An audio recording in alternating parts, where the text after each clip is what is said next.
कुचल भी दिया 2023 पाक फौज के जवानों की कुर्बानियों से इबारत है।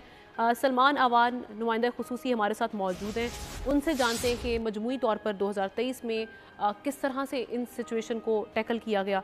बताइएगा सलमान। जी बिल्कुल, 2023 जो है वो बदकिस्मती से ऐसा साल साबित हुआ जिसमें हमने देखा कि दहशतगर्दी के जो वाकयात हैं, दहशतगर्दी के जो इंसिडेंट्स हैं पाकिस्तान में, या दहशतगर्दी की जो कार्रवाइयां हैं उनमें इजाफा हुआ। और उसकी बहुत सारी वजूहात तो हैं, लेकिन जो सबसे बड़ी मेन वजह है वो अफगानिस्तान है, अफगानिस्तान की सूरत हाल है।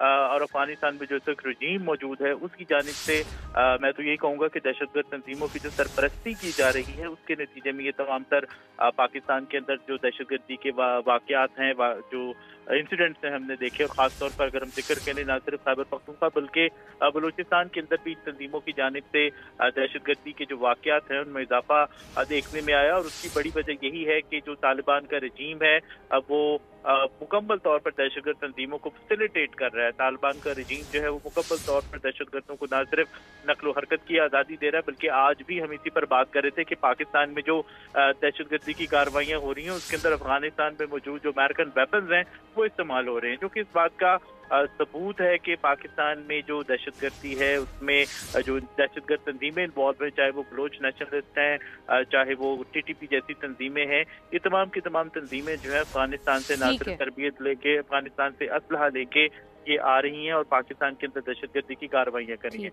अगर हम इनसे बात करें सिक्योरिटी फोर्सेज, ठीक है सलमान, बहुत शुक्रिया आपका। तो जनाब इसके साथ